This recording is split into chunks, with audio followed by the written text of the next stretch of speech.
is an exchange. Communication is an exchange. Somebody said over there that it has to be between somebody giving it and somebody receiving it. We call them encoders. We call them interlocutors. One is encoding the information, the other one is decoding the information. Permit me to give an analogy or an explanation here.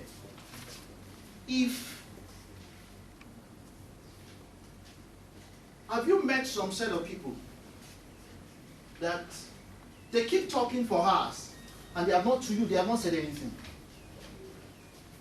Yes. Yes. What does that translate to? As in, how do you interpret that? What can you say about that? They just, if you give somebody to come and say something for 5 minutes now, he just keeps talking and you hardly can grasp something tangible that he's saying. Pardon? There's no information. There is no information. So what is key there is you have to tailor your information to the needs of the recipient. You have to tailor your information. I just wanted to clarify that. You know why I said that? Because if I come here and I start talking like Professor Wale Soyinka, a good number of us will not understand. Is he doing fantastic? Well, he's doing a great job. I mean, by coming to blow grammars that even though we can't understand one line out of 10 sentences. It's good, it's professional, it's not a bad idea, but it's not communicating. So communication has to be tailor-made. Look at the intentions, look at the level of your recipient. That's it.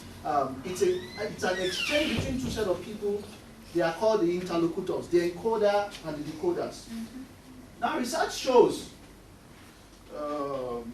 let me explain this. Research shows that body language covers like, I think 55% or so, or thereabout, of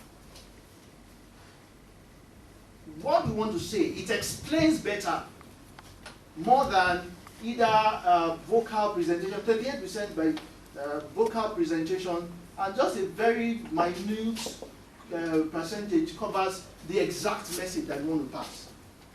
If you want to go further or do some studies on it, you can just Google Marabian. That's the name of the person that did that research.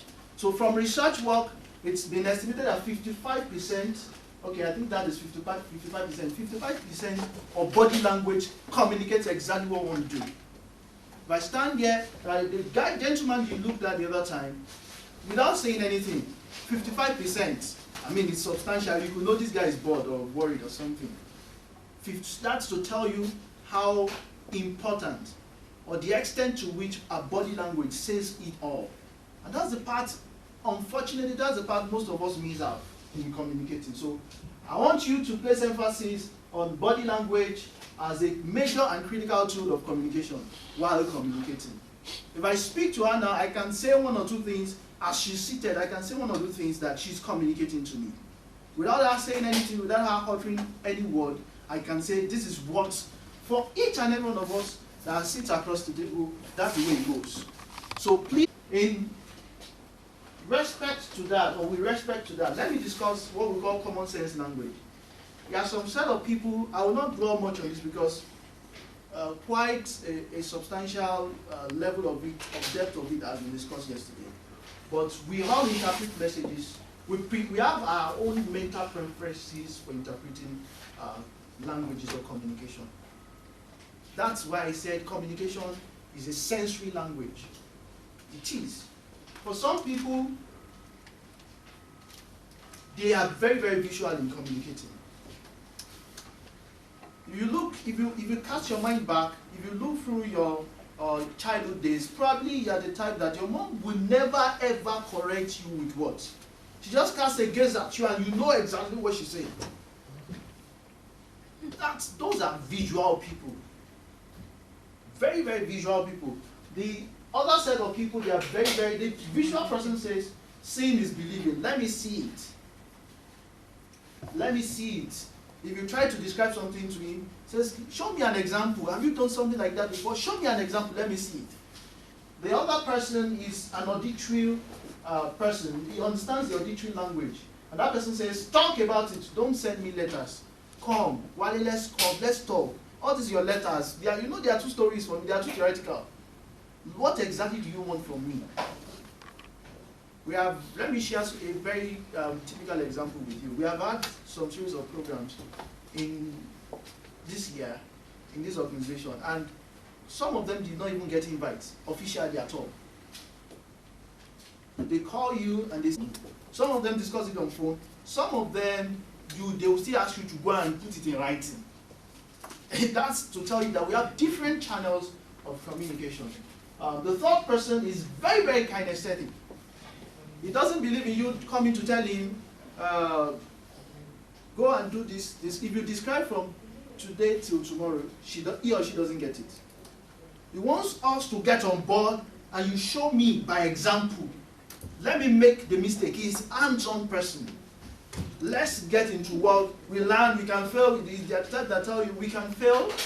Failure is not the problem. Let's fail and get to learn on the course. Those are kinesthetic people. They are full of activity. They are full of energy. They want to, let's get down. They're always saying, let's get down to work. Those are people that are so practical that letters don't really matter to them. Descriptions don't really matter to them. I'll just explain further for many of us who were not here yesterday. Visual people, they make utterances like, or they have habits like preferring to learn using a computer or a new application. They prefer to learn to use a computer, a new application, by first watching someone. They want to see you do it so that some of them discuss it on phone, some of them they will still ask you to go and put it in writing. And that's to tell you that we have different channels of communication. The third person is very, very kinesthetic. He doesn't believe in you coming to tell him, go and do this. If you describe from today till tomorrow, he or she doesn't get it. He wants us to get on board and you show me by example. Let me make the mistake. He's a hands-on person. Let's get into work. We learn, we can fail. The type that tell you we can fail.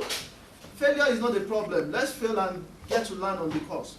Those are kinesthetic people. They are full of activity. They are full of energy. They want to, let's get down. They're always saying, let's get down to work. Those are people that are so practical that letters don't really matter to them. Descriptions don't really matter to them. I'll just explain further for many of us who were not here yesterday. Visual people, they make utterances like, or they have habits like preferring to learn using a computer or a new application. They prefer to learn to use a computer, a new application, by first watching someone. They want to see you do it so that each set of people, they want to hear things. They want to hear things. So for those people, if you come to them and say, and draw a picture and say, this, the time you explain it, what do you mean by all this? They just want to hear it. If you give them a description, they like to, for instance, if you want to describe a place, they prefer to hear it than to ask for landmarks or say, oh, you're full of energy. There are people who say, show me by example. Let me follow it. Let's learn through the process. Those are kinesthetic people. Written communication. Suffice to say that there are different modes of communication which many of us are aware of. And in doing justice to written communication, I would not like us to go back and start talking about how to write letters. Like I said, I want us to dig deep into the various things that are very unconventional and people don't play emphasis on when they are writing. So when it comes to written communication, we all know what it means. But suffice to say, or let me add, that the reason why you write sometimes is because you can't remember everything. No matter how brilliant you are. That's a quote. The faintest hint is brighter than the sharpest brain. No matter how brilliant you are, there are some things that you have to document. If I ask us now, what are the things that we went through yesterday? What will be the response of a good number of us will be to look back into the book? What will be, I will not write that same way. I have my own style of writing. If you probably look through my write-up, you will probably call me, you can usually, it's easy for you to say, This is the temperament of this guy. I'm telling you, if you are a good writer and you see the write-up of someone, you can in communication. That's the basic difference, and that's why you have to make sure that you tidy it up very well. It is documented. What it means is, for what you are saying, for instance, it may not be legally tenable before the law courts. But for what is written, you have to have at the back of your mind that this is a document that can be referred to any time, any day. And once anybody picks any document written by you, generally they interpret who you are by what they see. And that leads me to the last comment I'm going to make, and that is, it's a brand. It's your branding tool. It is your branding tool. So don't write any letter and say it's because you don't have letterheads, or it's because, or don't just do it like just doing it safe. Make sure that it's well, neatly arranged. Make sure that it's well branded. Make sure that you do the necessary things that you feel. Don't say that I feel like doing this thing, but I can't do it because I'm not able. Because more than what you can think, brand is emotional. Don't forget, we said how you communicate is more important than what you say. So if anybody, we have had instances where we sent out letters or you usually how to exchange cards, and the first thing that person looks at is the graphics. I don't want to go into brands. He just looks into it and you start discussing, oh, did you discuss, how did you form this logo? How do you interpret this logo? What do you mean by it? And you get, that's a way of discussion. You connect with that. You might not even talk about exchanging the contacts because already you have a discussion as ensued and you guys are bonding. So your brand is very, very key. It's very, very important as a branding tool. And one of the tools that you use to brand yourself is the written communication. I'll just quickly run through the ABCs. It's like saying the A to Z of written communication. The first one is accuracy. Please, in verbal communication, if you are talking to me and you are wasting has to. How? Now, I'll get you here. How do you mean when you say written communication has to? The choice of words. Okay. Yeah? When you write. Yeah. Packaging. Okay, yeah. When you write, the girl was smiling. It's a tone. When you write one word, the birds were chirping. It's a tone. It's a language, but it's a tone. The person reading it can picture a bird chirping on them. That's what I'm trying to say. There is a flow of thought that connects you to the emotion. Do you get it? There's a flow of thought that when you are reading, you are the recipient of that written communication or that written document.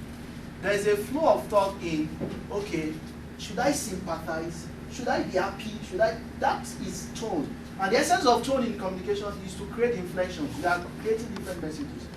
And one age of communication. This is, please, if you don't take anything out of this class, take this out. They are the where, they are the what, they are the how, they are the how. What am I leaving hard?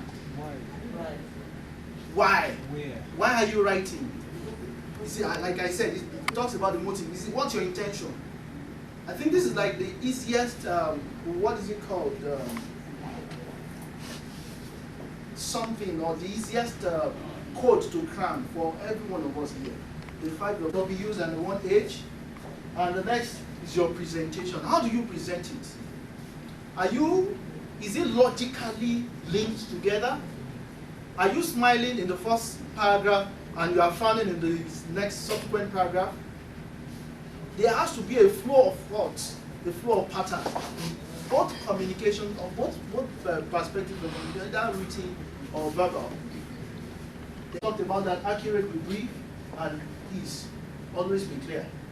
I want to discuss editing to me. It's always good that when you want to edit, don't edit yourself. Give it to a third party to edit for you. One of the greatest things I've found in writing, one of my greatest weaknesses, which seems to be like a general weakness, from observation with people that also write, is it's difficult for you to prune down your original material that you have written yourself. Whereas somebody in just space of 2 days pruned a 185 or was it 300 something page manual to like 80 something. That's how easy it is for a third party to prune. Whereas if People, or if I ask the original writers to prune them those things down, they'll probably not be able to achieve close to that. So please always, when you want to write, consider giving it to a third party, probably to edit for you. It helps a lot. Oh, you can jump in. Forms of written communication. Reports, letters, proposals, press releases, like dear Akin. More important than you understand, what's very different, you also need to be more sincere.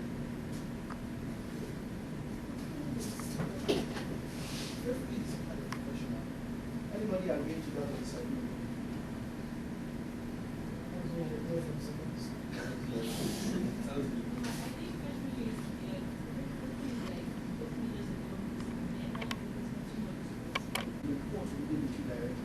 I had some experience, someone called me, someone I used to look at as a good shot while I was in school, called me personally to invite me to, and I was like, that is customer service.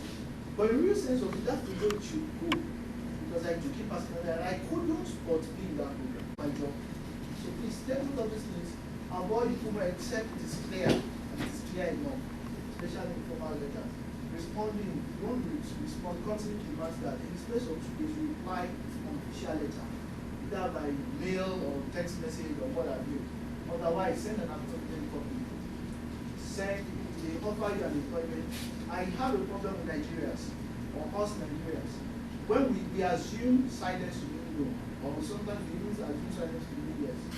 But it's not always good to imply. In communication, learn to always say it as it is. So if you're accepting it, accept it. If you are saying no, say no. Send that text message, not no more. Let me talk about emails. There's a place in your email called the signature line. And I'd like you to, I wish that I had the capacity to pass through them to apply for something. Send attachments and forms. Please do emails in forms that people, or say for instance, the employers can open it. There are forms that are general, forms like Akinwumi, forms like, those things matter because when you sign your document, put it on, what is it called? Put it on, scan it, you can scan it. So that, for instance, if you are doing an official letter, you put it there. There's a difference in all those things. People who are professionals, they value it, they count it. That's about email. Assess, how do you assess your listening skills? How do you evaluate your listening skills? I think we have a very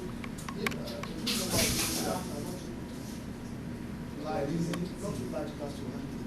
I would suggest that we form 2 groups. Let's say people here, we have a group. So people here, we have another group. I will just do some tests. But 2 things, when situations like that arise, know that there's a time for you to react. It's ideal. It's not ideal in communication. Do you jump in and finish people's questions? It's preempting. Who's everybody like that? Is everybody like that? Why did you say that?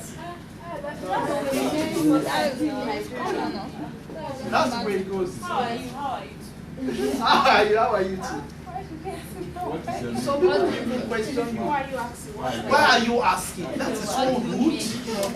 That is so rude. Especially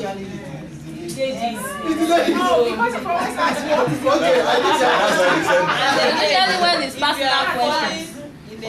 When it's this is another slide that if you don't picture any other thing, please picture this. People go outside, especially for marketers, and they intrude privacy, especially for us guys.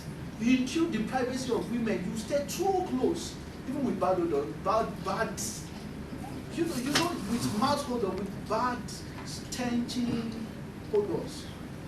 It's not ideal. There's a place, there's a standard, I've forgotten the standard distance in centimeters for communication. You don't stand too close to people. Why? Materials ahead.